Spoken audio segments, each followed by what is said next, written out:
Hello everyone and welcome back.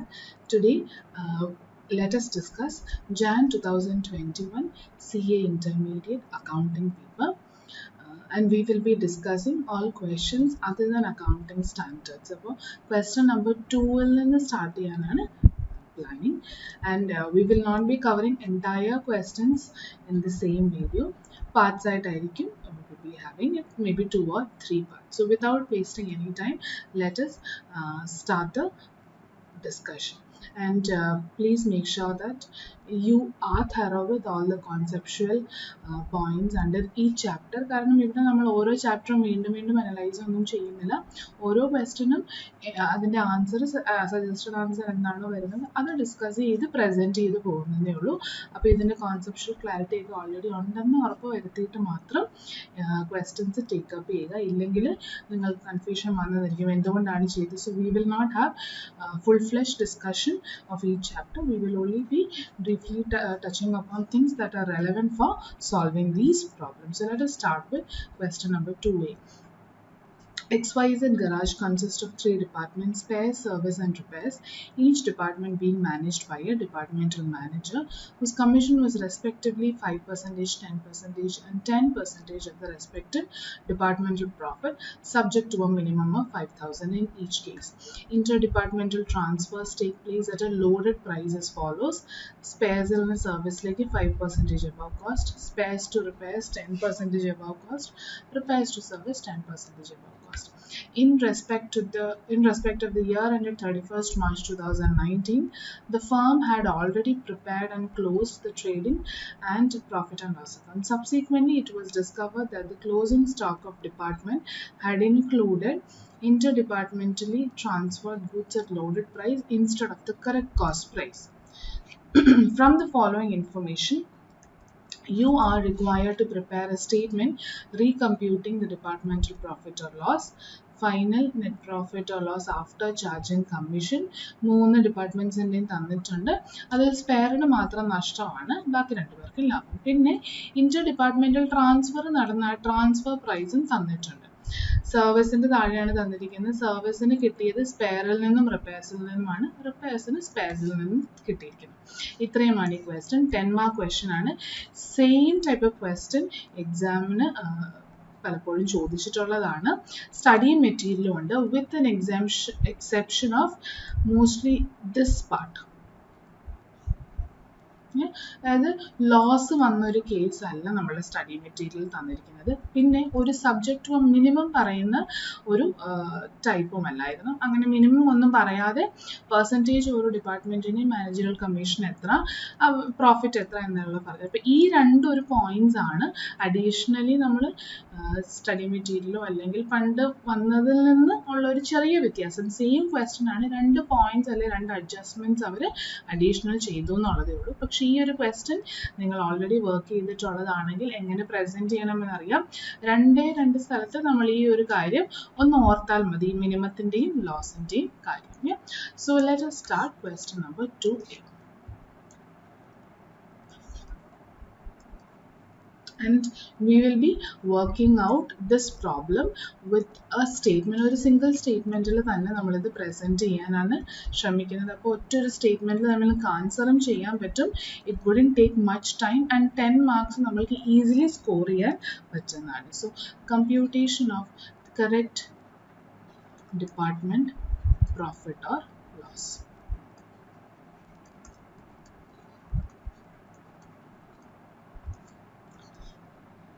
So we have 4 columns. 4 columns വരുന്നത് 1 is particulars and the other 3 are the departments. അപ്പോൾ 2 department ഉണ്ടെങ്കിൽ 2 column കൂടെ additionally മതി. Depends on the number of departments.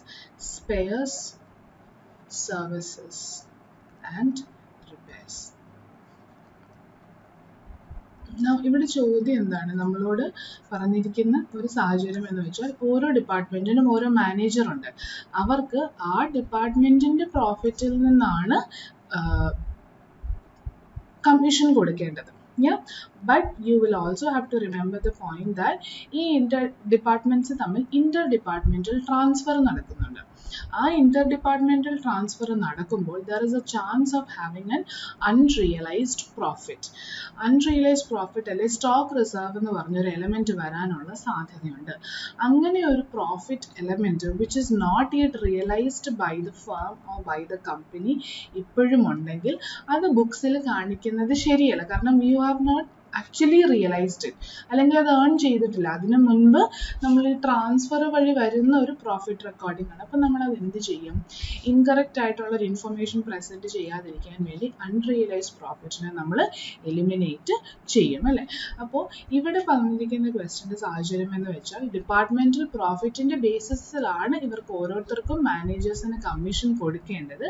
പക്ഷേ ഈ എല്ലാ departmental പ്രോഫിറ്റിലും ഒരു Inter departmental transfer വഴി കിടക്കുന്ന ഒരു പ്രോഫിറ്റ് എലമെന്റ് ഉണ്ട്. അത് എല്ലാ പ്രോഫിറ്റും അൺറിയലൈസ്ഡ് പ്രോഫിറ്റ് അല്ലെങ്കിൽ സ്റ്റോക്ക് റിസർവ് അല്ല. ക്ലോസിംഗ് സ്റ്റോക്കിൽ റെസിപ്പിയന്റ് അല്ലെങ്കിൽ ട്രാൻസ്ഫർ ഡിപ്പാർട്ട്മെന്റിന്റെ കയ്യിൽ കിടക്കുന്ന സ്റ്റോക്കിൽ ഇന്റർ ഡിപ്പാർട്ട്മെന്റൽ ട്രാൻസ്ഫർ വഴി വന്നതിൽ ഒരു പ്രോഫിറ്റ് എലമെന്റ് ഉണ്ട്.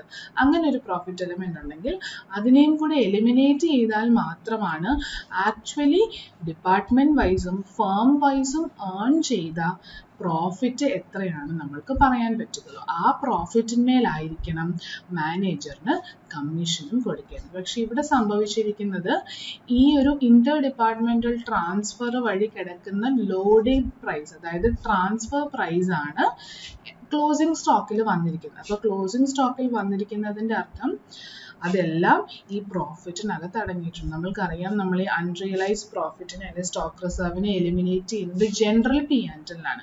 അപ്പോൾ എന്തായാലും ഡിപ്പാർട്ട്മെന്റിന്റെ ട്രേഡിംഗ് പി ആൻഡ് എല്ലിലെ പ്രോഫിറ്റിനകത്ത് ഈ പ്രോഫിറ്റ് കിടപ്പുണ്ട്. പക്ഷെ നമ്മൾ ഓരോ ഡിപ്പാർട്ട്മെന്റിൽ നിന്ന് ആ പ്രോഫിറ്റ് എലിമിനേറ്റ് ചെയ്യാതെ general P and L as A firm as A ഹോളിൽ നിന്നാണ് എലിമിനേഷൻ നടക്കുന്നത്. പക്ഷെ ഇവിടെ കമ്മീഷൻ കണ്ടുപിടിക്കാൻ വേണ്ടി മാത്രം നമ്മൾ എന്ത് കണ്ടുപിടിക്കണം? You have to find the correct profit that has been earned by the department as well as the entire firm. അതിന്മേലായിരിക്കണം കമ്മീഷൻ കൊടുക്കേണ്ടത്. അപ്പോൾ ഇവിടെയുള്ള പ്രോഫിറ്റ് ആ ഒരു അൺറിയലൈസ്ഡ് പ്രോഫിറ്റിന്റെ എലമെന്റ് കിടപ്പുണ്ടായിരിക്കാം. അങ്ങനെ കിടപ്പുണ്ടെങ്കിൽ അതിനെ എലിമിനേറ്റ് ചെയ്തിട്ട് വേണം കമ്മീഷൻ റിവൈസ് ചെയ്ത് കണ്ടുപിടിക്കാൻ. And then you compute the correct profit. This is what the question is about. So we will have to start with what is നമ്മൾക്ക് കണ്ടുപിടിക്കേണ്ട ആൻസർ കറക്റ്റ് പ്രോഫിറ്റ് എന്താണെന്ന്. അപ്പോൾ നമ്മൾ അതിൽ നിന്ന് തന്നെ സ്റ്റാർട്ട് ചെയ്യും. എന്തെങ്കിലും എറർ ഉണ്ടെങ്കിൽ ആ എററിനെ ആദ്യം എലിമിനേറ്റ് ചെയ്യുക, എന്നിട്ട് കറക്റ്റിലേക്ക് പോകുക.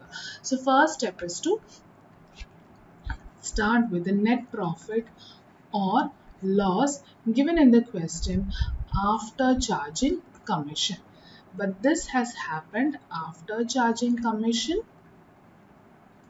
bracket leda, but before eliminating stock reserve. So that is given. Spares in a loss are 38, others are profit 5400 and 38,000 loss. Profit alone നമ്മൾ positive എഴുതും and losses in negative side. From here you are going to correct the mistake that they have done. What was the mistake that they have done? They have already computed commission before eliminating another profit. So already കുറച്ച് കമ്മീഷന്റെ effect eliminate ചെയ്യാൻ you add back the already deducted commission. So therefore manager's commission, each manager's commission you have to add back. You have to add back how much they have actually deducted. അത് നമ്മൾക്ക് തന്നിട്ടില്ല in amount, പക്ഷെ നമ്മൾ ക്വസ്റ്റ്യനിൽ തന്നിരിക്കുന്ന information വെച്ചിട്ട് infer ചെയ്യണം. Sorry. So we will start with spares. Sparesൽ നോക്കിയാൽ 38,000 ലോസ് ആണ്. പക്ഷെ ഇവിടെ പറയുന്നത് ഡിപ്പാർട്ട്മെന്റൽ മാനേജറിന് കമ്മീഷൻ കൊടുക്കേണ്ടത് for spares 5% of the respective departmental profit, 5% subject to a minimum of 5,000 in case. അതായത് ഡിപ്പാർട്ട്മെന്റൽ പ്രോഫിറ്റ് എത്രയാണോ അതിന്റെ 5% ആയിരിക്കണം സ്പെയർസിലെ മാനേജറിന് കിട്ടേണ്ടത്. അപ്പോൾ എക്സ് ഇസ് ദ പ്രോഫിറ്റ്, അത് ഇൻറ്റു 5% കമ്മീഷൻ കണ്ടുപിടിച്ചിട്ട് ആ കമ്മീഷനും കുറച്ച് കഴിഞ്ഞിട്ടുള്ള എമൗണ്ട് ആണ് ഇവിടെ വന്നിരിക്കുന്നത്. പക്ഷേ അതിൻ്റെ കൂടെ ഒരു പോയിന്റും കൂടെ പറഞ്ഞിട്ടുണ്ട്. This is what is special in this question, subject to a minimum of 5,000 in case. അതായത് മിനിമം എന്താണ് ലാഭവുമെങ്കിലും മിനിമം 5,000 ആ മാനേജറിന് കിട്ടിയിരിക്കണം. അപ്പോൾ ലാഭത്തിന്മേൽ നിങ്ങൾ ഈ 5% 10% അപ്ലൈ ചെയ്ത് വരുമ്പോൾ അൺഫോർച്ചുനേറ്റ്ലി കമ്മീഷൻ 3,000 ഉണ്ടെങ്കിൽ നമ്മൾ ആ കമ്പ്യൂട്ടേഷൻ ഇഗ്നോർ ചെയ്തിട്ട് 5,000 ആയിട്ട് ട്രീറ്റ് ചെയ്യണം. Now coming back to spares, with all this in mind, we can see that after charging commission, it is having a loss. അപ്പോൾ ലോസ് ആണെങ്കിൽ 38,000 ലോസുമാണ്. 38,000 ലോസ് ആണെങ്കിൽ മാനേജർ കമ്മീഷൻ എത്രയായിരിക്കും deduct ചെയ്തിട്ടുണ്ടാവുക? Would they have applied the 5% or would they have taken the minimum 5,000? They would have taken minimum 5,000 അല്ലേ? കാരണം whatever be the profit, അതിന്മേൽ ഈ 5% compute ചെയ്ത് കഴിഞ്ഞിട്ട് കമ്മീഷൻ എലിമിനേറ്റ് ചെയ്ത് കഴിയുമ്പോൾ 38,000 ലോസ് വരികയാണെന്നാണ് അല്ലെങ്കിൽ നമ്മൾ വിചാരിക്കേണ്ടത്. അത് സാധ്യതയില്ല, കാരണം അങ്ങനെ ഒരു സിറ്റുവേഷനിലേക്ക് എത്തണമെങ്കിൽ കമ്മീഷൻ ഷുഡ് ബി ഹ്യൂജ്. പക്ഷെ ഇവിടെ തന്നിരിക്കുന്ന ഒരു എമൗണ്ടും അത്രയും വലിയ ഹ്യൂജ് ആയിട്ടുള്ള എമൗണ്ട്സ് ഒന്നുമല്ല, relatively smaller amounts are. So therefore we can infer from all this that profit അല്ലെങ്കിൽ whatever was the amount prior to charging commission was very meager, അല്ലെങ്കിൽ ലോസ് തന്നെയാണ്. അപ്പോൾ അതിൽ നിന്ന് 5% കമ്പ്യൂട്ട് ചെയ്താൽ ഒരിക്കലും 5,000 മേലെ ആയിരിക്കില്ല. അപ്പോൾ അതുകൊണ്ട് നമ്മൾ പറയുകയാണ് ലോസ് 38,000 ആണ് ചാർജ് ചെയ്ത കമ്മീഷന് ശേഷമെങ്കിൽ അയാൾക്ക് 5,000 രൂപ തന്നെ ആയിരിക്കും നമ്മൾ ഡിഡക്ഷൻ കൊടുത്തിട്ടുണ്ടാവുക. കാരണം before charging commission also he would have been incurring a loss. അപ്പോൾ ലോസ് ആണെങ്കിൽ നമ്മൾക്ക് പ്രോഫിറ്റ് എന്ന് പറയുന്ന ഒരു ബേസ് ഇല്ല 5% അപ്ലൈ ചെയ്യാൻ. അപ്പോൾ അങ്ങനെ ഒരു ബേസ് ഇല്ലെങ്കിൽ മിനിമം 5,000 എല്ലാവർക്കും കൊടുക്കേണ്ട സ്ഥിതിക്ക് ഇയാൾക്ക് 5,000 കൊടുത്തു കാണും. അതുകൊണ്ട് നമ്മൾ അതിനെ ആഡ് ബാക്ക് ചെയ്യുന്നു. 5,000 you are going to add back. Now coming to services. സർവീസസിൽ പറയുന്ന 10% of respective departmental profit ആണ്. അപ്പോൾ സർവീസിന് ഈ കമ്മീഷന് ശേഷമുള്ള പ്രോഫിറ്റ് ആയിട്ട് തന്നെയാണ് നമ്മൾക്ക് തന്നിരിക്കുന്നത്. അതുകൊണ്ട് ഈ 5,000 മിനിമത്തിനെ കുറിച്ച് നമ്മൾ വറി ചെയ്യേണ്ട കാര്യം വരാൻ സാധ്യത ഇല്ല. എത്രയാണ് കൊടുക്കേണ്ടത്? 10%. സോ ആഫ്റ്റർ ചാർജിങ് ഔട്ട് 10% ആണ് ഈ 50,400. അങ്ങനെയാണെങ്കിൽ എത്രയായിരിക്കും commission already കൊടുത്തിട്ടുണ്ടാവുക? 50,400 then represents only 90%. And 10% would have been commission. So therefore we can say 50,400 into 10 by 90, 5,600 ആയിരുന്നിരിക്കണം commission ആയിട്ട് നമ്മൾ കുറച്ച് ഏതോ ഒരു പ്രോഫിറ്റിൽ നിന്ന് 50,400ലേക്ക് എത്തിയത്. Now coming to repairs, 10% of again respective profit. ഇവിടെയും സെയിം ലോജിക്ക്. 10% പ്രോഫിറ്റിന് കമ്മീഷൻ കുറച്ചതിന് ശേഷമാണ് 72ലേക്ക് വന്നിരിക്കുന്നത്. That means 72,000 represents 90%. Therefore how much is 10%? So commission that would have been reduced is 8,000. അപ്പോൾ ഇപ്പോൾ നമ്മൾക്ക് എന്ത് കിട്ടി? ഓരോ എമൗണ്ടും കിട്ടി. Commission that would have been reduced by the people handling the accounts of this XYZ garage in order to arrive at the losses of profit given in the question. അപ്പോൾ നമ്മൾക്ക് ഇതെല്ലാം എലിമിനേറ്റ് ചെയ്ത് കഴിഞ്ഞാൽ you are going to get the net profit or loss before charging commission.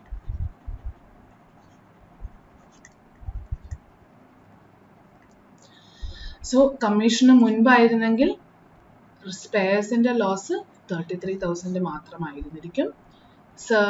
സർവീസസിൻ്റെ 50,400 plus 5,600 എന്ന് പറയുമ്പോൾ 56,000 and repairs 80,000. അപ്പോൾ ഈ 3 profits and losses ആയിരുന്നിരിക്കണം കമ്മീഷന് ചാർജ് ചെയ്യുന്നതിന്. ഇനി ആ പെർസെൻറ്റേജ് നിങ്ങളൊന്ന് അപ്ലൈ ചെയ്ത് നോക്കി. 5% ഓൺ ദ പ്രോഫിറ്റ്സ്. ആദ്യത്തെ കേസിൽ ലോസ് ആണ്. അപ്പോൾ പ്രോഫിറ്റ് ഒന്നും ഇല്ലാത്തതുകൊണ്ട് 5% അപ്ലൈ ചെയ്യാൻ പറ്റില്ല. മിനിമം 5,000 ആയിരിക്കും കൊടുത്തിട്ടുണ്ടാവുക. അതാണ് നമ്മളിവിടെ കണ്ടുപിടിച്ചത്. രണ്ടാമത്തേതിൽ 56,000 ആയിരുന്നു കമ്മീഷന് മുൻപുണ്ടായിരുന്ന പ്രോഫിറ്റ്. അതിന്മേലാണ് 10% കൊടുക്കേണ്ടത്. So 56,000 into 10% is the commission 5,000. Same way 80,000 into 10% commission 8,000. ഇത് റിവേഴ്സ് കാൽക്കുലേഷൻ അല്ലെങ്കിൽ ബാക്ക്വേർഡ് കാൽക്കുലേഷൻ ആണ് മാത്രമേ ഉള്ളൂ മാനേജേഴ്സ് കമ്മീഷന്റെ അഡീഷൻ. ഇനി ഇത്രയും കണ്ടുപിടിച്ചതിന് ശേഷം അടുത്ത സ്റ്റെപ്പ് എന്താണ്? Deduct the unrealized profit that should have been deducted and then find the revised managers commission and revised or correct profit of each department. So reduce unrealized profit. അപ്പോൾ unrealized profit reduce ചെയ്യേണ്ടത് Inter departmental transfer നടന്ന കേസസിൽ മാത്രമാണ്. അപ്പോൾ Inter departmental transfer നടന്നതൊക്കെ സർവീസസിന്റെ താഴെ എഴുതിയിട്ടുണ്ട്. 65,000 അവർക്ക് കിട്ടി, 21,000 from spares and 44,000 from repairs. And repairs ന്റെ താഴെ from spares. അപ്പോൾ ഈ 3 പോയിന്റ്സ് നോക്കിയാൽ മനസ്സിലാകും സ്പെയർസ് ആണ് സർവീസിനും റിപ്പയർസിനും 2 ട്രാൻസ്ഫർ നടത്തിയിട്ടുള്ളത്. സോ ആ എക്സാമ്പിളിൽ transferor is spare and transferee are services and repairs. അപ്പോൾ ആരായിരിക്കും ശരിക്കും പ്രോഫിറ്റ് ഏൺ ചെയ്തിട്ടുണ്ടാവുക among the departments? In these two cases spare ആയിരിക്കും. വിറ്റ ഡിപ്പാർട്ട്മെന്റ് ആണ്. ഈ 2 കേസിൽ വിറ്റ ഡിപ്പാർട്ട്മെന്റ് ആരാണ്? സ്പെയർ ആണ് വിറ്റത്. അപ്പോൾ അവരാണ് പ്രോഫിറ്റ് റെക്കോർഡ് ചെയ്തിട്ടുള്ളത്. പക്ഷെ ആ പ്രോഫിറ്റ് കിടക്കുന്നത് സർവീസിന്റെയും റിപ്പയർസിന്റെയും ആ ക്ലോസിംഗ് സ്റ്റോക്കിന്റെ എലമെന്റിലാണെന്ന് മാത്രമേ.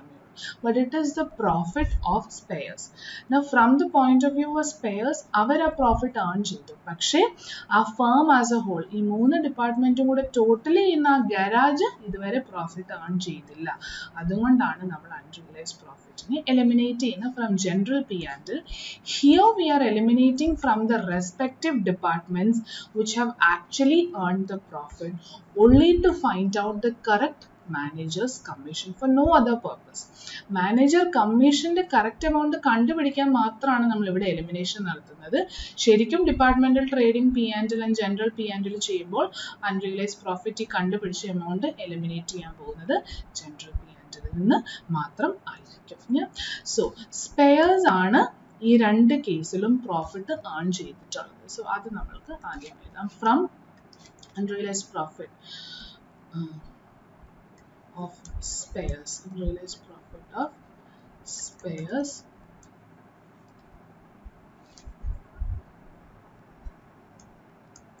transfer to services. സർവീസിനുള്ളത് എത്രയാണ് സർവീസിന് കൊടുത്തത്? 21,000.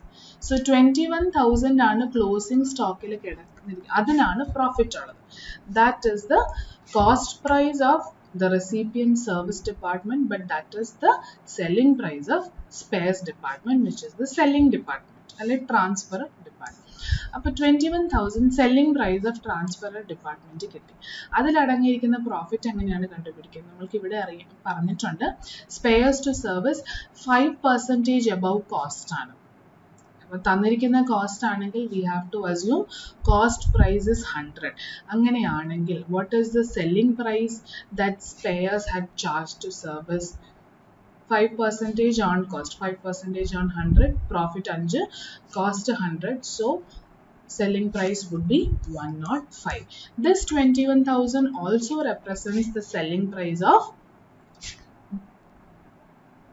some number of units of goods transferred by spares to service. അപ്പോൾ ഇതും selling price 105 is also selling price and we want the profit included in it. So profit 5 ആണ്. So 5 divided by 105. We can say 1,000 rupees ആണ് unrealized profit that spares had earned when it transferred to service department. ഇനി അടുത്തത് spare കൊടുത്തത് റിപ്പയർസിനാണ്. അതും കൂടി ഇവിടെ തന്നെ നമ്മൾക്ക് എഴുതാം. Transfer to repairs and they have transferred 4,202. That is the cost price of purchasing department hire repairs, but it is also the selling price of spares department, which is the transferer. അപ്പോൾ അവരുടെ selling price നമ്മൾ എഴുതി. ഇനി spares റിപ്പയർസിന് കൊടുത്തത് 10% above cost. So തന്നിരിക്കുന്നത് cost price ആണെങ്കിൽ assume cost price of a single unit to be 100. So 100 ആണ് cost price എങ്കിൽ 10% ഓൺ കോസ്റ്റ് എന്ന് പറയുമ്പോൾ 10 രൂപയാണ് സിംഗിൾ യൂണിറ്റിലെ ലാഭം. അപ്പോൾ സെല്ലിംഗ് പ്രൈസ് എത്രയായിരിക്കും? 100 + 10 110. സോ 4202 ആണ് സെല്ലിംഗ് പ്രൈസ് എങ്കിൽ അതിൽ അടങ്ങിയിരിക്കുന്ന പ്രോഫിറ്റ് എങ്ങനെ കണ്ടുപിടിക്കും? 10 ആണ് profit element and selling price is 110. So 4202 into 10 divided by 110, amount is 382. So അതും നമ്മൾ സ്പെയർ ഏൺ ചെയ്ത ഡിപ്പാർട്ട്മെന്റിന്റെ പ്രോഫിറ്റിൽ നിന്ന് കുറയ്ക്കും. Profit or loss as the case may be, അതിൽ നിന്ന് കുറയ്ക്കും. ഇനിയുള്ളത് സർവീസ് ഡിപ്പാർട്ട്മെന്റിന് റിപ്പയർസിന്റെ കയ്യിൽ നിന്ന് കിട്ടിയ ഒരു ട്രാൻസ്ഫറിനെ കുറിച്ചാണ്. അപ്പൊ ഇവിടെ റെസിപ്പിയന്റ് ആരാണ്? കിട്ടിയത് സർവീസ് ഡിപ്പാർട്ട്മെന്റിനും വിറ്റത് റിപ്പയർ ഡിപ്പാർട്ട്മെന്റിനും. അപ്പൊ വിറ്റ ഡിപ്പാർട്ട്മെന്റിനാണ് പ്രോഫിറ്റ് ഏൺ ചെയ്തിട്ടുള്ളത്. പക്ഷെ ആസ് എ ഹോൾ ഗ്രൂപ്പ് അല്ലെ ഫാം ഇവർക്ക് ഏൺ ചെയ്യാൻ പറ്റാത്തത് കാരണം അൺറിയലൈസ്ഡ് പ്രോഫിറ്റിനെ എലിമിനേറ്റ് ചെയ്യുക. അപ്പൊ ആരുടെയാണ് പ്രോഫിറ്റ്? റിപ്പയർ ഡിപ്പാർട്ട്മെന്റിന്റെ ആണ് പ്രോഫിറ്റ്. അപ്പൊ അവരുടെ പ്രോഫിറ്റിൽ നിന്ന് വേണം ഇതിനെ എലിമിനേറ്റ് ചെയ്യാൻ. 44,000. So of repairs department transfer to service.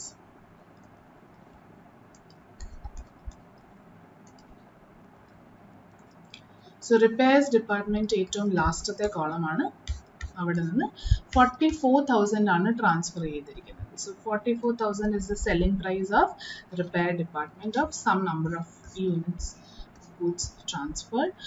Other into repairs to service in the selling price model പറഞ്ഞിട്ടുണ്ട് 10% above cost. So തന്നിരിക്കുന്ന cost price ആണെങ്കിൽ 100 assumed as cost price, 10 rupees will be then the profit. So selling price will be 110. So profit ആണെന്ന് കണ്ടുപിടിക്കുന്നത് എത്രയാണെന്ന് കണ്ടുപിടിക്കുന്നത് എങ്ങനെയാണ്? Into 10 divided by 110. So 44,000 into 10 divided by 110 will be 4,000 rupees, which will be correctly deducted from repairs department.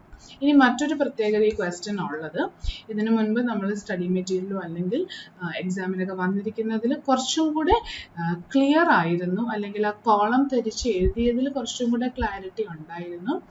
ആരാണ് recipient, ആരാണ് seller എന്നൊക്കെ ഉള്ളത്.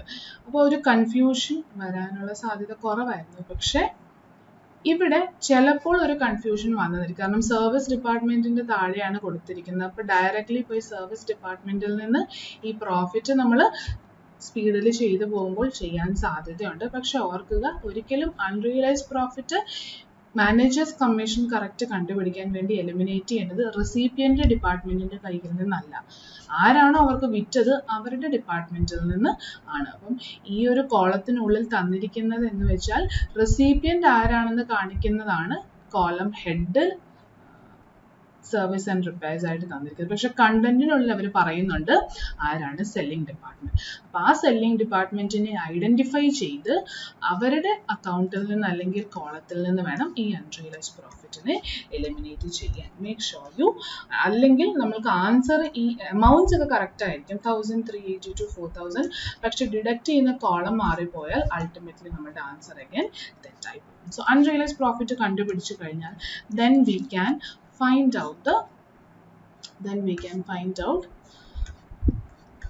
I'll just write on to the right hand side, then we can find out net profit or loss after deducting unrealized profit. After deducting unrealized profit. Spares in the column നോക്കുക, already loss 33,000 ആണ്. അതിൻ്റെ കൂടെ പിന്നെയും ഒരു 1000 കുറയും. That becomes 34 plus 3. So 34,382 ആണ് അവരുടെ revised loss. 34,382 revised loss. Make sure to write the simple, അല്ലെങ്കിൽ പ്രോഫിറ്റ് പോലെ ആയിപ്പോകും, കൺഫ്യൂസ് ആവും. സർവീസസ് കോളത്തിൽ 56,000 മാത്രമേ ഉള്ളൂ, ഡിഡക്ഷൻ ഒന്നുമില്ല. സോ 56,000 തന്നെ. റിപ്പയർസ് കോളത്തിൽ 80,000 നിന്ന് ഒരു 4,000 പോകും. സോ 76,000. സോ അത് രണ്ടും കൂടി എഴുതാം, 56,000 and 76,000. Now comes finding out the correct managerial commission. So minus manager's commission. ഇവിടെയും മാനേജേഴ്സ് കമ്മീഷൻ യൂസ് ചെയ്യാൻ നേരത്തല്ലേ കണ്ടുപിടിക്കാൻ നേരത്ത് പെർസെൻറ്റേജ് അപ്ലൈ ചെയ്യണം, which is given in the question. സ്പെയർസിന് അഗൈൻ 5% ഓഫ് പ്രോഫിറ്റ് ആണ്, പക്ഷേ സ്പെയർ ഡിപ്പാർട്ട്മെന്റിന് പ്രോഫിറ്റ് ഇല്ല, ലോസ് ആണ് ഇപ്പോഴും. എമൗണ്ടിൽ ഒരു വ്യത്യാസം വന്നോളൂ, it still loss. So can we find out or apply 5%? No, we will have to go with minimum 5,000 എന്ന് പറയുന്ന റൂൾ അപ്ലൈ ചെയ്യേണ്ടി വരും. What about services and repairs? അവർക്ക് രണ്ടുപേർക്കും 10% ഓഫ് റെസ്പെക്റ്റീവ് പ്രോഫിറ്റ് എന്നാണ്. ഇവിടെ നമ്മൾക്ക് ഓൾറെഡി പ്രോഫിറ്റ്സ് തന്നിട്ടുണ്ട്. അപ്പോൾ what we can do, we can directly apply the 10%, 76,000 to 10%.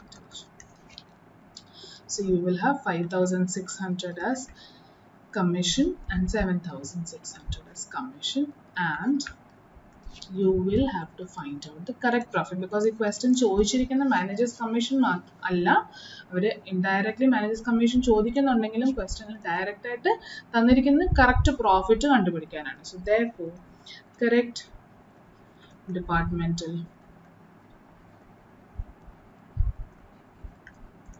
profit or loss after managers commission is going to be spare department in a loss in the code again 5,000 കുറയ്ക്കണം. So you have a new loss of 39,382. Question തന്നിരുന്നത് 38,000 ആണ് starting, അതിൽ നിന്നൊരു revision വന്നു.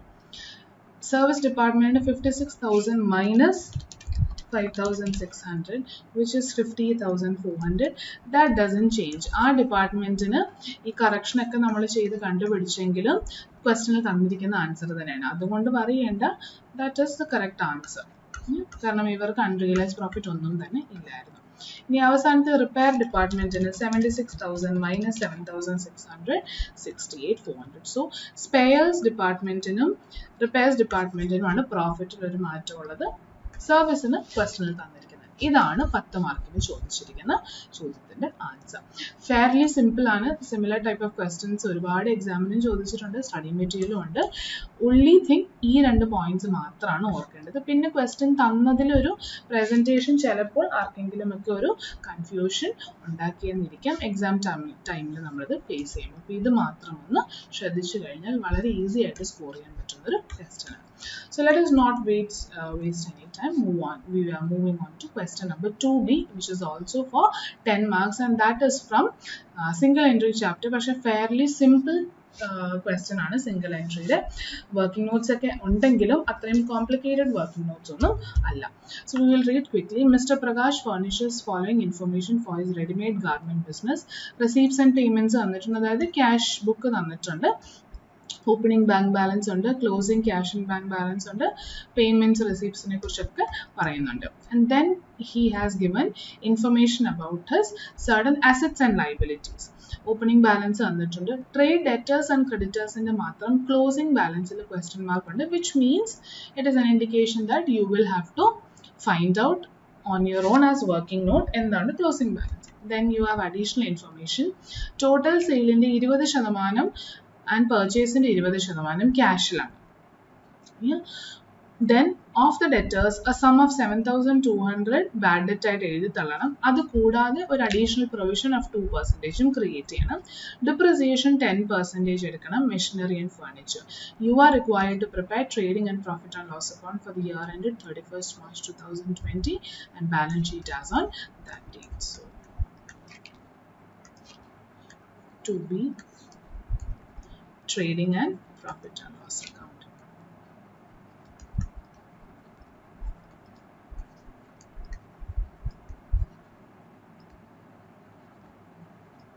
31st March 2020. So ഇതാണ് main answer ചോദിച്ചിരിക്കുന്നത്. അതുകൊണ്ട് അത് കഴിയുന്നത്ര വർക്കിംഗ് നോട്ട് എഴുതുന്നതിന് മുൻപ് തന്നെ എത്രയൊക്കെ ഫിൽ ചെയ്യാൻ പറ്റുമോ അത്രയും ചെയ്തു പോവുക. And when you reach A point wear working not is absolutely necessary, അപ്പോൾ തുടങ്ങുക. സോ ദാറ്റ് മെയിൻ ആൻസർ കുറേയൊക്കെ നമുക്ക് കംപ്ലീറ്റ് ചെയ്യാനും പ്രസന്റേഷൻ അത്രയും തന്നെ നല്ലതായിട്ട് തോന്നും. അപ്പം ഇൻകംപ്ലീറ്റ് ആയിട്ടല്ല, വേക്കൻ്റ് ആയിട്ട് തോന്നില്ല ആൻസർ എടുക്കുമ്പോൾ തന്നെ. So we can start trading with opening stock.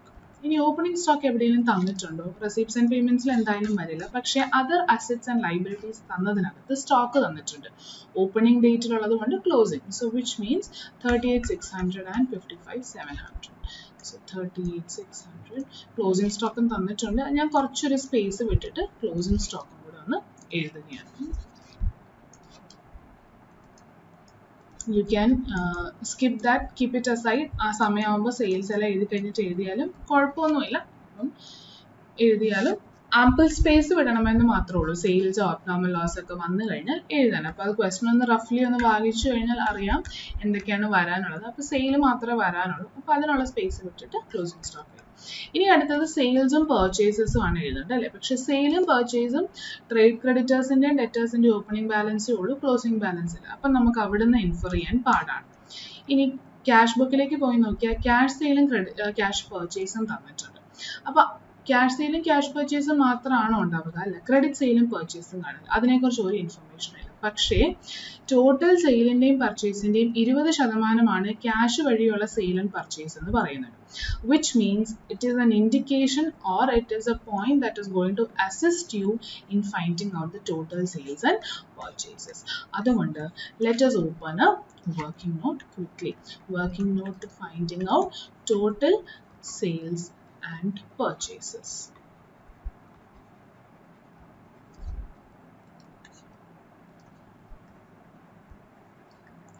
Cash sales തന്നിരിക്കുന്നത് receipts and payments തന്നിരിക്കുന്നത് 1,70,800 ആണ്.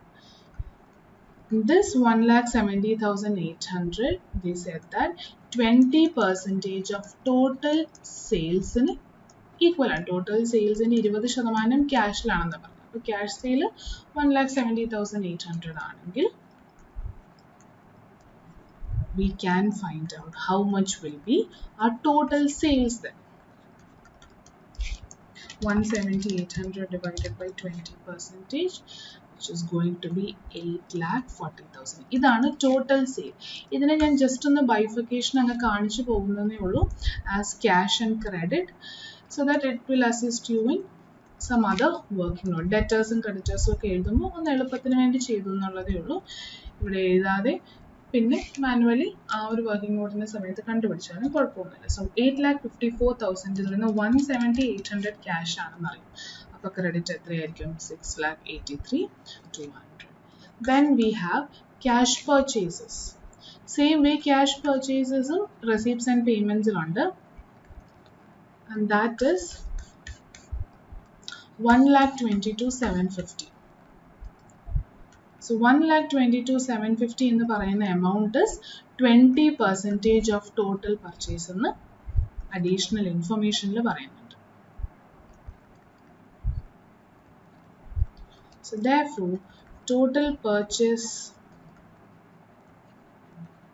is equal to 122,750 divided by 20%, which is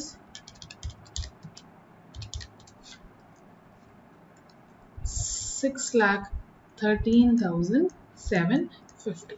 ഇതിനെയും നമ്മൾക്ക് ക്യാഷ് ആൻഡ് ക്രെഡിറ്റ് എന്നുള്ള ബൈഫിക്കേഷൻ ഒന്ന് എഴുതി പോവാം for our ease at a later stage. So ഇതിൽ 122,750 ക്യാഷ് ആണെന്നറിയാം. So ബാക്കി ക്രെഡിറ്റ് ആയിരിക്കും 4,90,000. Now anyway we have total sales and purchases.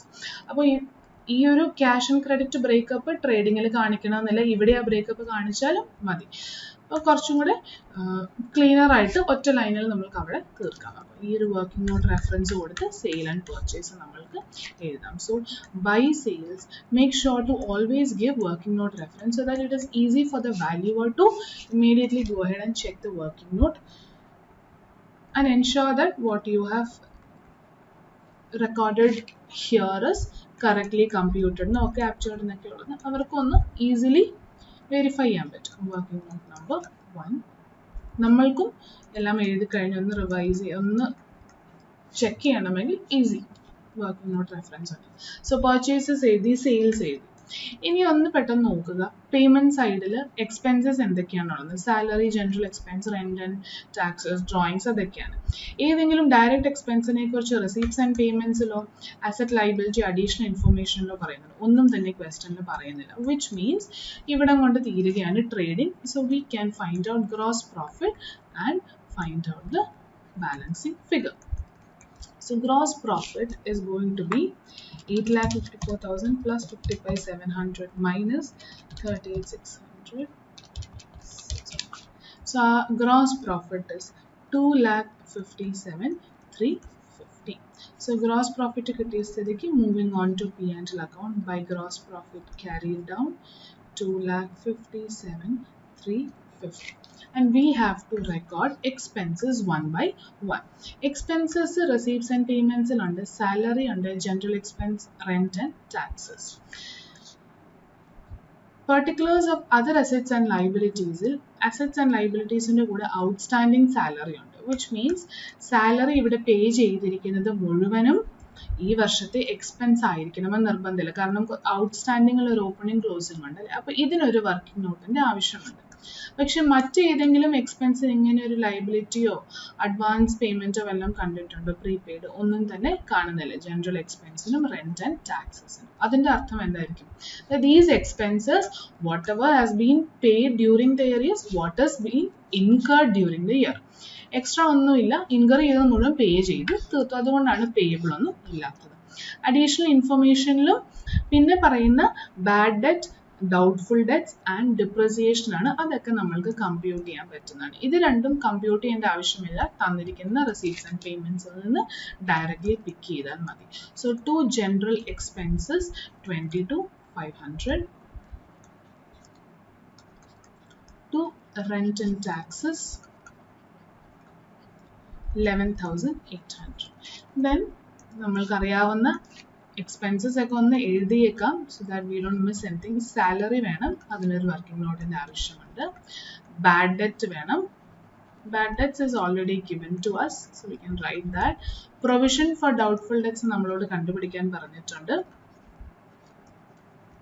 And ഡിപ്രിസിയേഷന് additional പോയിന്റുകൾ തന്നിട്ടുണ്ട്. സോ ഡിപ്രിസിയേഷൻ ഇത്രയുമാണ് നമ്മൾക്ക് അറിയാവുന്ന എക്സ്പെൻസസ്. സോ അതെല്ലാം നമ്മളൊന്ന് എഴുതി. ഇനി റെസീപ്റ്റ് സൈഡിൽ നോക്കാം.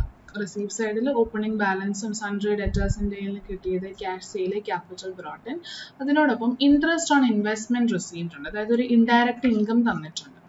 ഇങ്ങനെ ഇൻവെസ്റ്റ്മെന്റ് ഉണ്ടോ എന്ന് ചോദിക്കും. ഒരു ഇൻവെസ്റ്റ്മെന്റും ഉണ്ട്. അപ്പോൾ ഒരു ഇൻഡയറക്റ്റ് ഇൻകം ഉള്ള സ്ഥിതിക്ക് അതും നമ്മൾ P&L കാണിക്കാൻ പോകുന്നതാണ്. സോ ഇൻട്രസ്റ്റ് ഓൺ ഇൻവെസ്റ്റ്മെന്റ്, ഇതൊക്കെ ഞാൻ ഹെഡിങ് ഒന്ന് എഴുതിയെന്നേ ഉള്ളൂ. ആ ഒരു ഡിസ്കഷനൊക്കെ നമ്മുടെ മനസ്സിലൊന്ന് രജിസ്റ്റർ ചെയ്യാൻ. ഈ ഒരു ഫോർമാറ്റ് തന്നെ എഴുതണമെന്നില്ല. ഓരോ ക്വസ്റ്റ്യൻ വായിച്ചിട്ട് നിങ്ങൾക്ക് മനസ്സിൽ വരുന്ന ഓരോന്നോരോന്നായിട്ട് എഴുതിയാലും മതി. ഇങ്ങനെ ഒന്ന് എഴുതിയത് ഒന്നും സ്കിപ്പ് ചെയ്യാതിരിക്കാൻ വേണ്ടി മാത്രമാണ്. So we will start. Bad debts already നമ്മൾക്ക് തന്നിട്ടുണ്ട്, സം ഓഫ് 7,200. അപ്പോൾ ബാഡ് ഡെറ്റ്സ് ഡയറക്റ്റ്ലി എഴുതാം. കമ്പ്യൂട്ട് ചെയ്യേണ്ടതല്ല, പുതിയൊരു വർക്കിംഗ് നോട്ട് ആയിട്ട്. അപ്പോൾ സാലറിക്ക് ഒരു വർക്കിംഗ് നോട്ട് ആവശ്യമുണ്ട്. So I am opening salary account. Outstanding salary account ആണ്. ഔട്ട്സ്റ്റാൻഡിംഗ് സാലറി അക്കൗണ്ടിനെ കുറിച്ച് എന്താണ് പറയുന്നത്? Opening and closing. Outstanding salary opening 12,000, closing 14,000 and current year paid is 75,000. So outstanding salary account liability ആയത് കാരണം ക്രെഡിറ്റ് ബാലൻസ് ആയിരിക്കും. So by balance brought down 12,000 and closing balances 14,000 and current year paid is 75,000. So I hope സാലറിയുടെ entries ഒക്കെ അറിയാം. ചിലരൊക്കെ salary immediately pay of ചെയ്യുന്നതായിട്ട് entry ചെയ്യും. പക്ഷേ കമ്പനീസും അല്ലെങ്കിൽ ഫേംസും ഒക്കെ പേയബിൾ ആയിട്ട് റെക്കോർഡ് ചെയ്തിട്ട് പിന്നെ പേ ചെയ്യുന്നതാണ് പ്രിഫർ ചെയ്യുന്നത്. അതായത് സാലറി ഡ്യൂ ആകുമ്പോൾ salary account debit to outstanding salary എന്ന് റെക്കോർഡ് ചെയ്യും. എന്നിട്ട് ഔട്ട്സ്റ്റാൻഡിംഗ് സാലറി അക്കൗണ്ടിൽ നിന്നായിരിക്കും പേയ്മെന്റ് നടത്തുന്നത്. അതൊരു കൺട്രോളിന് വേണ്ടി വെച്ചിരിക്കുന്നതാണ്. അപ്പോൾ എത്രയൊക്കെ ആൾക്കാർക്ക് സാലറി ഡ്യൂ ആവുന്നുണ്ട്, അതിൻ്റെ പേയ്മെന്റ് ഒക്കെ പിന്നീടാണ് വരുന്നതെങ്കിൽ, ഒരു ദിവസം അടുത്ത മാസത്തിലേക്കൊക്കെയാണ് വരുന്നതെങ്കിൽ, ഒരു ചെക്കിന് വേണ്ടി വെച്ചിരിക്കുന്ന, ഒരു കൺട്രോളിങ്ങിന് വേണ്ടി ഉണ്ടാക്കിയിരിക്കുന്ന ഒരു അക്കൗണ്ടാണ്. അപ്പോൾ അങ്ങനെയുള്ളൊരു ഫോർമാറ്റ് ആണെന്ന് ഞാൻ വിശ്വസിച്ചുകൊണ്ട് salary account to outstanding salary and payment നടത്തുമ്പോൾ ഔട്ട്സ്റ്റാൻഡിങ് സാലറിയിൽ നിന്നാണ് പേ ചെയ്യുന്നത്. ഇവിടെ സാലറി എന്ന് പറഞ്ഞിട്ടുണ്ടെങ്കിലും I'm assuming that way. Outstanding salary എന്നുള്ള ലെഡ്ജർ അല്ലാതെ സാലറി ലെഡ്ജർ ആയിട്ടാണെങ്കിലും it is going to be same way 75,000. അത് നമ്മളുടെ ഓരോരുത്തരുടെയും കൺവീനിയൻസ് അനുസരിച്ച് നിങ്ങൾ ചൂസ് ചെയ്താൽ മതി. I'm just choosing this way. So payment പോയിരിക്കുന്നത് ഔട്ട്സ്റ്റാൻഡിങ് സാലറി എന്നാണ്. ബാങ്കിൽ നിന്നോ ക്യാഷിൽ നിന്നോ 75,000.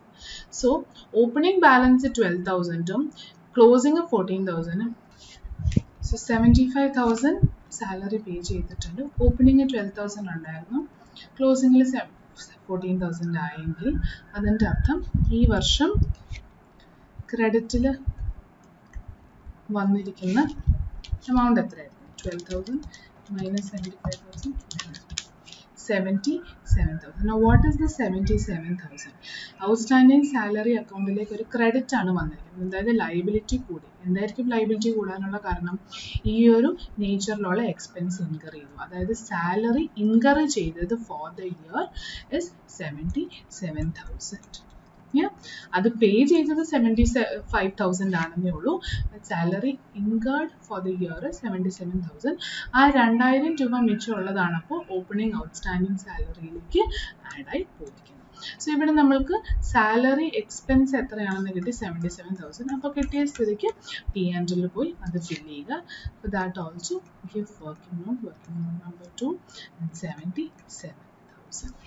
Now we have to record provision for doubtful debts and depreciation.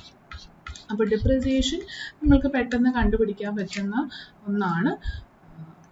ഒന്നെങ്കിൽ വർക്കിംഗ് നോട്ട് കൊടുക്കുക, അല്ലാന്നുണ്ടെങ്കിൽ P&L തന്നെ പെട്ടെന്ന് വർക്ക്ഔട്ട് ചെയ്യാമെങ്കിൽ you can work out in similar. ഇനി ഡിപ്രീസിയേഷൻ പറഞ്ഞിരിക്കുന്നത് 10% ആണ്. Additional information. Now one thing that might confuse you is particulars of assets and liabilities. അതിനകത്ത് അസറ്റ്സ് വന്നിട്ടുണ്ട് മെഷീൻ ആൻഡ് ഫർണിച്ചർ, പക്ഷെ ഓപ്പണിങ്ങും ക്ലോസിങ്ങും ഒരേ എമൗണ്ട് ആണ്. അപ്പോൾ അതിൻ്റെ അർത്ഥം ഡിപ്രീസിയേഷൻ ഇല്ല എന്നാണോ, അല്ലെങ്കിൽ ഡിപ്രീസിയേഷൻ ഉണ്ടായിട്ട് വീണ്ടും ഒരു പർച്ചേസ് എന്നാണോ? അങ്ങനെയല്ല അതിൻ്റെ അർത്ഥം. ആ ക്വസ്റ്റ്യനിൽ തന്നിരിക്കുന്നത് അയാൾക്കറിയാവുന്ന അസറ്റിൻ്റെ ഇൻഫർമേഷൻ അയാൾ പാസ് ഓൺ ചെയ്തു. അയാൾക്ക് ബിസിനസ് തുടങ്ങിയപ്പോൾ അല്ലെ April 1-ന് 85,000 ഉണ്ട്, March 31-നും 85,000 ഉണ്ട്. അതിനുശേഷം അയാൾ അഡീഷണൽ ഇൻഫർമേഷൻ ആയിട്ട് പറയുന്നുണ്ട് ഡിപ്രീസിയേഷൻ ചാർജ് ചെയ്യണം. അപ്പോൾ അതിൻ്റെ ഇൻഡിക്കേഷൻ എന്താണ്? ഡിപ്രീസിയേഷൻ അയാൾ ചാർജ് ചെയ്യുന്നതിന് മുൻപുള്ള പൊസിഷൻ അയാൾ കണക്ക് പ്രിപ്പയർ ചെയ്യാൻ നമ്മളുടെ കയ്യിലേക്ക് എടുത്ത് തന്നതേ ഉള്ളൂ. ഇതൊരു സിംഗിൾ എൻട്രി ആണല്ലേ. So he doesn't know the entire accounting treatment അല്ലെ. He doesn't completely follow a double entry system of bookkeeping. അയാൾക്ക് അറിയാവുന്ന ഇൻഫർമേഷൻ അയാൾ നമ്മൾക്ക് ഹാഫ് ആയിട്ടുള്ളത് അല്ലെങ്കിൽ ഇൻകംപ്ലീറ്റ് റെക്കോർഡ്സ് നമ്മൾക്ക് തരും, നമ്മൾ അതിനെ കംപ്ലീറ്റ് ചെയ്യുക എന്നുള്ളതാണ്. അപ്പോൾ ഇതിൻ്റെ അർത്ഥം അയാൾ ഒരു പർച്ചേസ് വീണ്ടും നടത്തി എന്നുള്ളതൊന്നുമല്ല. ഓപ്പണിങ്ങിൽ എത്ര തന്നെയായിരുന്നു അത്ര തന്നെയായിരുന്നു ക്ലോസിങ്. അതായത് ഒരു പർച്ചേസോ സെയിലോ ഒന്നും അയാൾ നടത്തിയിട്ടില്ല. പക്ഷേ ഈ ഒരു എമൗണ്ട് തന്നെ ആയിരിക്കണം ബാലൻസ് ഷീറ്റിൽ വരേണ്ട മെഷീനറി ഫിഗർ എന്നല്ല എൻ്റെ അർത്ഥം.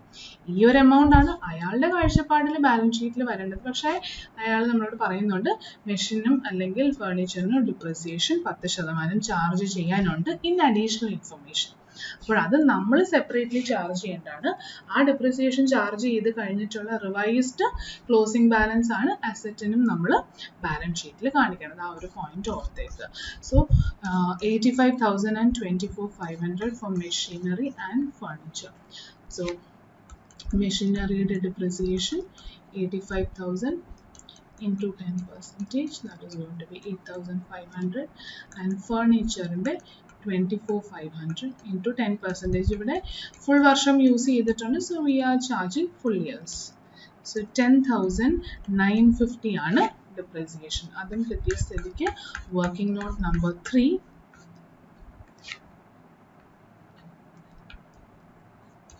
10,950. Now we are left with provision for doubtful debts and interest on investment in P&L. വേറെ ഇൻഫർമേഷൻ നമ്മൾ ഇനിയും കണ്ടുപിടിക്കാനുണ്ട്, പക്ഷെ P&L ഇത് രണ്ടും കൂടെ ആവശ്യമുണ്ട്.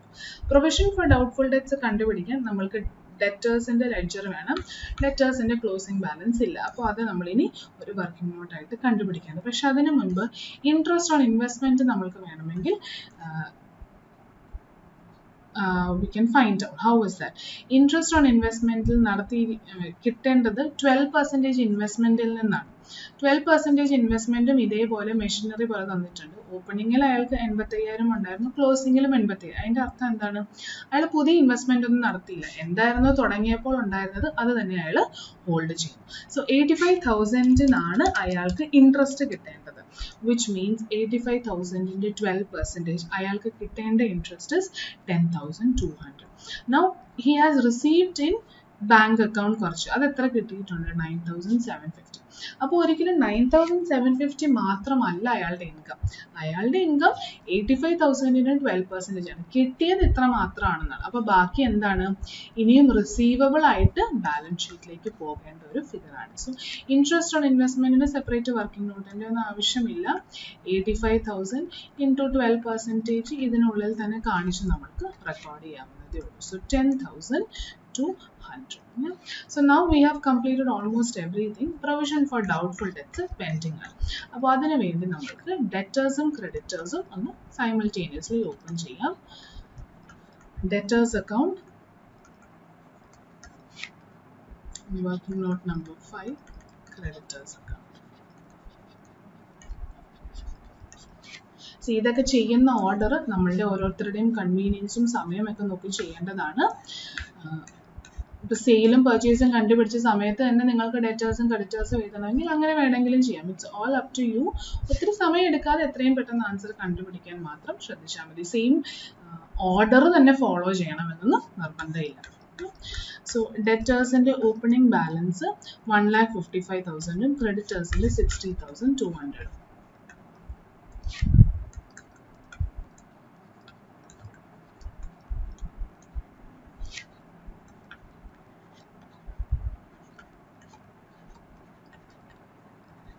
Now credit sale and credit purchase നമ്മൾ കണ്ടുപിടിച്ചിട്ടുണ്ട്. credit sale is 6,83,200 and credit purchase is 4,91,000.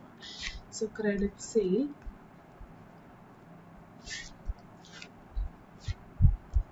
$683,100, 683,200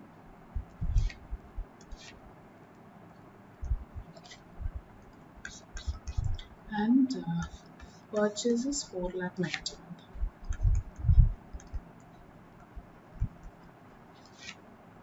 ഇനി ഇവരുടെ കയ്യിൽ നിന്ന് പൈസ കിട്ടിയത് നമ്മൾ കൊടുത്തതും ഒക്കെ ഉണ്ട്. അതൊക്കെ റെസീപ്റ്റ്സ് ആൻഡ് പേയ്മെന്റ്സിലാണ്. സോ അവിടെ പോയി നോക്കുക.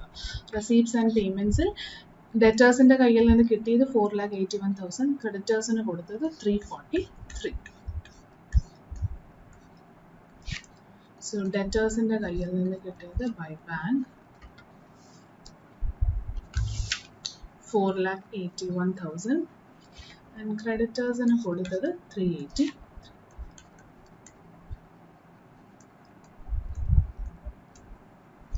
ഇനി ഡെറ്റേഴ്സ് ആൻഡ് ക്രെഡിറ്റേഴ്സിനെ റിലേറ്റ് ചെയ്യുന്ന ഏതെങ്കിലും പോയിന്റ് ഉണ്ടോ എന്ന് നോക്കിക്കേ.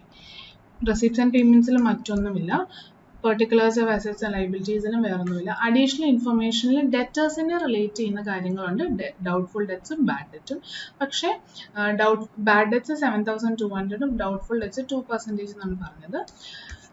ക്രെഡിറ്റേഴ്സിനെ റിലേറ്റ് ചെയ്യുന്ന വേറൊന്നും തന്നെയില്ല. അപ്പോൾ അതിൻ്റെ അർത്ഥം നമുക്ക് ഇവിടെ കൊണ്ട് ക്രെഡിറ്റേഴ്സ് ക്ലോസ് ചെയ്ത് ക്ലോസിംഗ് ബാലൻസ് കണ്ടുപിടിക്കാം. So balance carry down 4,91,000 plus 60,200 minus 383,000.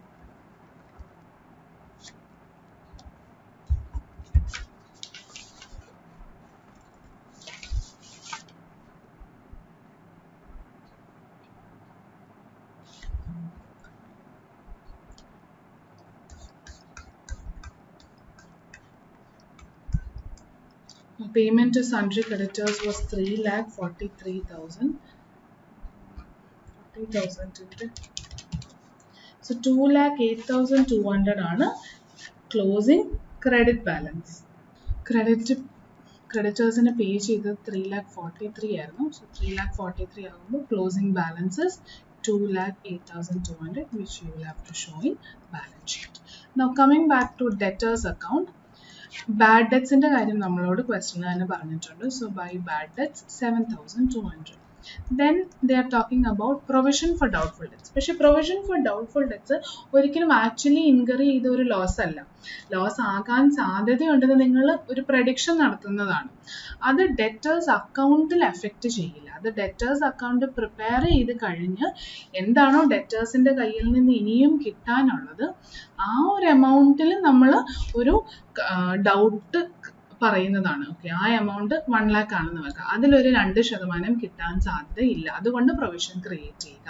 So that means provision for doubtful ഡെറ്റ്സിന് ഒരു സെപ്പറേറ്റ് അക്കൗണ്ട് ഓപ്പൺ ആവണം. ഡെറ്റേഴ്സിന് അക്കൗണ്ടിന് ലെഡ്ജറിനെ അത് ബാധിക്കില്ല. ഡെറ്റേഴ്സ് ലെഡ്ജർ ക്ലോസ് ചെയ്ത് കഴിഞ്ഞിട്ട് അതിൻ്റെ ക്ലോസിംഗ് ബാലൻസ് എന്താണോ ആ ക്ലോസിംഗ് ബാലൻസിനാണ് നമ്മളൊരു doubtful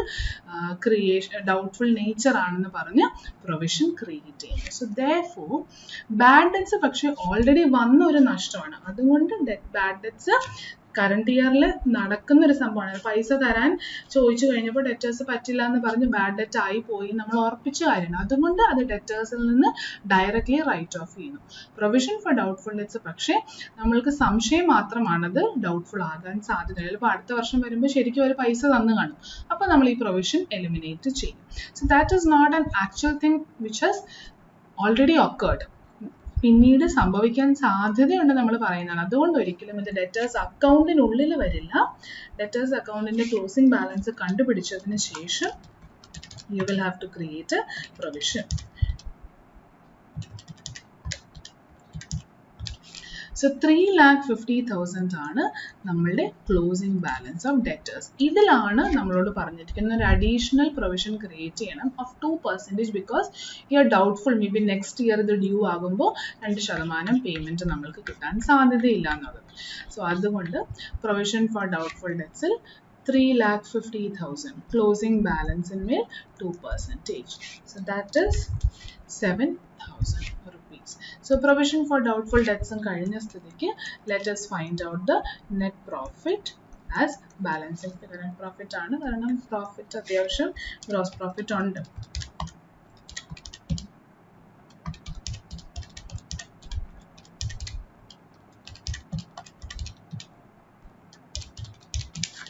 So our profit is 1,31,100. This is our net profit.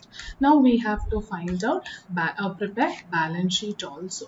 So balance sheet as on 31st March 2020. Quickly let us finish this also. We have machinery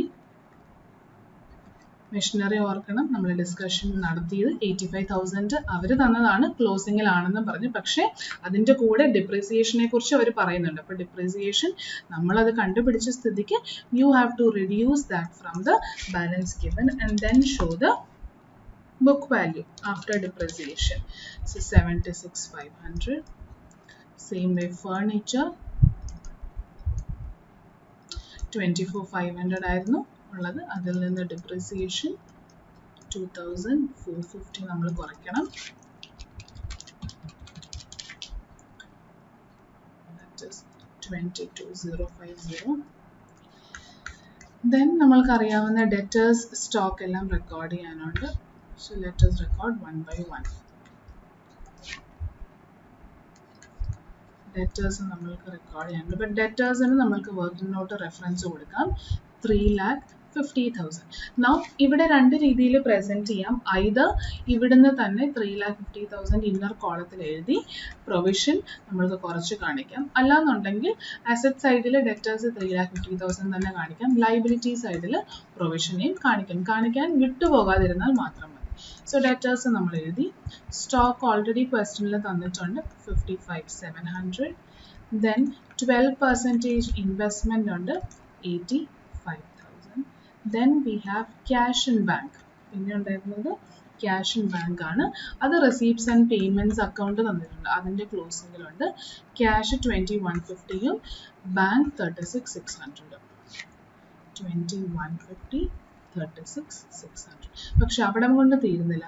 we have an interest receivable. ഒരു income നമ്മൾക്ക് earn ചെയ്തെങ്കിലും മുഴുവനായിട്ട് കിട്ടിയില്ല. So that is A receivable which will also form part of my asset. So interest on investment receivable, അത് മറന്നു പോയാൽ നമ്മളുടെ balance Tally. 10,200 ആണ് ഇൻകം, പക്ഷെ കിട്ടിയത് 9,750 മാത്രമാണെന്നാണ് നമ്മളുടെ receipts and payments. So remaining is receivable 450. So now we move on to liability side. Liability side il capital ആണ് നമ്മൾ ആദ്യം എഴുതുന്നത്. പക്ഷേ ക്യാപിറ്റൽ എഴുതാൻ ഇവിടെ ക്വസ്റ്റ്യനിൽ ഒരിടത്തും ഓപ്പണിംഗ് ക്യാപിറ്റലിനെ കുറിച്ചൊന്നും പറയുന്നില്ല. നമുക്ക് നെറ്റ് പ്രോഫിറ്റ് അറിയാം, പക്ഷെ ഓപ്പണിംഗ് ക്യാപിറ്റൽ അറിയാത്തിടത്തോളം കാലം അത് ഇറലവൻ്റ് ആണ് അല്ലേ. ആ നെറ്റ് പ്രോഫിറ്റ് നമുക്ക് വേണമെങ്കിൽ ഇതൊരു ബാലൻസിങ് ഫിഗർ ആയിട്ട് കണ്ടുപിടിച്ച് എഴുതിയാലും ആൻസർ ടാലി ആയി കിട്ടും. പക്ഷേ ആ ഒരു ബാലൻസിങ് ഫിഗർ ആയിട്ട് എഴുതി കഴിഞ്ഞാൽ നിങ്ങൾ തെറ്റ് ചെയ്തതും ഇതിലേക്ക് അങ്ങ് കയറിപ്പോകും. നിങ്ങൾക്കൊരു ആൻസർ കിട്ടും, ബാലൻസ് ഷീറ്റ് ടാലി ആയി കിട്ടും. പക്ഷേ നിങ്ങൾക്ക് ബാലൻസിങ് ഫിഗർ ആയിട്ട് കിട്ടുന്ന എമൗണ്ട് തന്നെയാണ് ശരിക്കുമുള്ള ബാലൻസ് എന്ന് പ്രൂവും കൂടെ ചെയ്യണം. അതിനൊരു മാർക്കും കൂടെ കാണും. So therefore make sure that capital closing ഡേറ്റിൽ കണ്ടുപിടിക്കാനുള്ളത് ബാലൻസിങ് ഫിഗർ ആയിട്ട് എഴുതാതിരിക്കുക. അത് കണ്ടുപിടിക്കാനുള്ള മാർഗം ക്വസ്റ്റ്യൻ എന്തായാലും തന്നിരിക്കും, either hidden or evident. You will just have to figure it out. So capital തൽക്കാലം ഞാൻ ഹോൾഡ് ചെയ്യുകയാണ്. Since we can find it out, we can record all liabilities.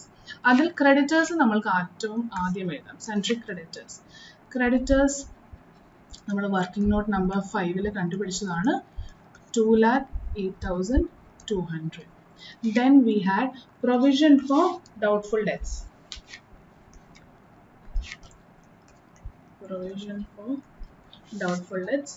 അത് P&L നമ്മൾ കണ്ടുപിടിച്ചതാണ്. That was 7,000. And then we had outstanding salary ഉണ്ടായിരുന്നു. That is 14,000. That is given in the question. ഇതെല്ലാം ക്വസ്റ്റ്യനിൽ തന്നിരിക്കുന്നതാണ് 14,000. അതും നമ്മൾ റെക്കോർഡ്. പിന്നെയും നമ്മൾക്ക് കണ്ടുപിടിക്കാനുള്ളത് ക്യാപിറ്റലാണ്. അപ്പോൾ ക്യാപിറ്റൽ കണ്ടുപിടിക്കാൻ let us open another working note. Working note number 6. Closing capital on 31/3/2020. Closing capital kandupidikkanamenkil we need opening capital, but that is not given.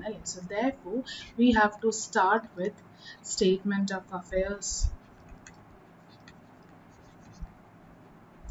on 1/4/2019. അതായത് opening ഡേയിലെ items എല്ലാം നമ്മൾക്ക് അവൈലബിൾ, ആസെറ്റ് ആൻഡ് ലയബിലിറ്റി, അതെല്ലാം വെച്ച് opening capital കണ്ടുപിടിക്കുക. എന്നിട്ട് ക്ലോസിംഗിലേക്ക് പോവുക. So opening ക്യാപിറ്റലിന് റെസീപ്റ്റ്സ് ആൻഡ് പേയ്മെന്റ്സിൽ ബാങ്ക് ബാലൻസ് ഉണ്ട് 16,250. So let us record that. Bank balance ഉണ്ട്, bank 16,250. Then assets and liabilities തന്നിട്ടുണ്ട്, അത് ഓരോന്നായിട്ട് എഴുതാം. മെഷീൻ ഓപ്പണിംഗ് തന്നിട്ടുണ്ടായിരുന്നു 85,000. ഫർണിച്ചർ വർഷം തുടങ്ങുമ്പോഴാണ്, അപ്പോൾ ഡിപ്രിസിയേഷനെ കുറിച്ച് നമ്മളിപ്പോൾ ബോദർ ചെയ്യേണ്ടതെല്ലാം അതിന് മുൻപാണ്. സോ അത് എഴുതി. ട്രേഡ് ഡെറ്റേഴ്സ് 1,55,000 ആയിരുന്നു.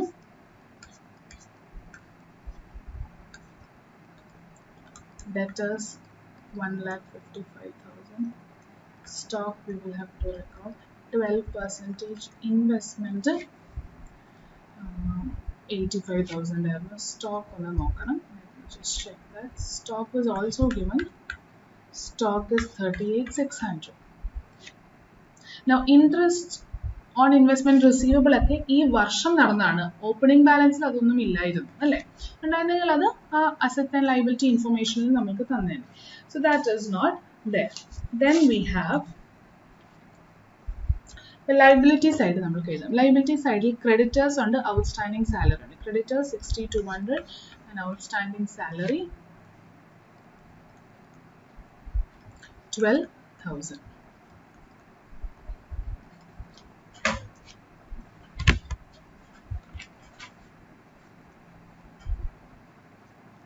So with this we have recorded everything which is given to us on opening day.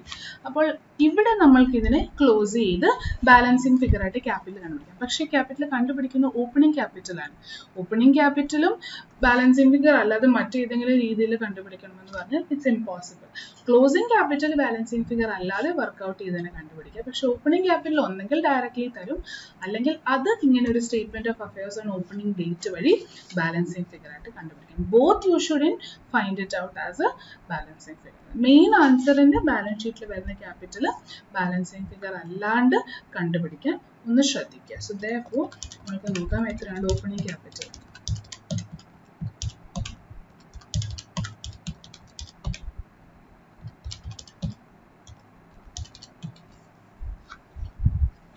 So we have opening capital as 3,32,150. അതാണ് ഓപ്പണിംഗ് ക്യാപിറ്റൽ. ഇനി നമ്മൾക്ക് കണ്ടുപിടിക്കേണ്ടത് എന്താണ്? Closing capital. So opening capital വെച്ചിട്ട് അതായത് ക്യാപിറ്റൽ അക്കൗണ്ടിലേക്ക് വരുന്ന എല്ലാം കൂടെ നമ്മളിനി എടുക്കാൻ പോകും. So opening capital on 1/4/2019 is 332,150. What all will get adjusted to capital account അതെല്ലാം ഇങ്ങോട്ട് ആഡ് ചെയ്യും. ഇപ്പോൾ റെസിപ്റ്റ്സ് ആൻഡ് പേയ്മെന്റ്സ് നോക്കാം. അഡീഷണൽ ക്യാപിറ്റൽ ബ്രോട്ട് ഇൻ 50,000 ഉണ്ട്. Payment side drawings 96,000. These two will affect my capital balance. So additional capital and the capital balance to add it 50,000. Drawings I have made, so that will lead to a reduction in my capital. 96,000. What else will get added? Current year and profit ingoteke curve varum. Company ഒക്കെ ആണെങ്കിലാണ് നമ്മൾ reserves and സർപ്ലസിലേക്ക് ഇടുന്നത്. Proprietorship ഒക്കെ ആകുമ്പോൾ നമ്മൾ ക്യാപിറ്റലിലേക്ക് add ചെയ്യണം, because he is the sole person who going to earn this profit. So net profit നമ്മൾ already കണ്ടുപിടിച്ചു 1,31,300. സോ 1,31,300 ആണെങ്കിൽ അപ്പം ഇത്രയുമുള്ള ക്യാപിറ്റലിനെ എഫക്ട് ചെയ്യുന്ന interest and salary salary expense interest on capital or drawings ഒക്കെ ഉണ്ടായിരുന്നു, അതെല്ലാം അഡ്ജസ്റ്റ് ചെയ്യണം. ഈ ക്വസ്റ്റ്യനിൽ അതൊന്നുമില്ല. സോ therefore ബാക്കിയുള്ളതെല്ലാം വെച്ച് ഇൻഫർമേഷൻ കണ്ടുപിടിക്കുക. So we have closing capital as 4,17,250. Closing capital on 31/3/2020. So once we have got that, go ahead and fill it in the main answer. 4,17,250 and give the working note reference working note number 6. Now check whether your balance sheet is tallied. Plus 2,08,200 plus 7,000 plus 14,000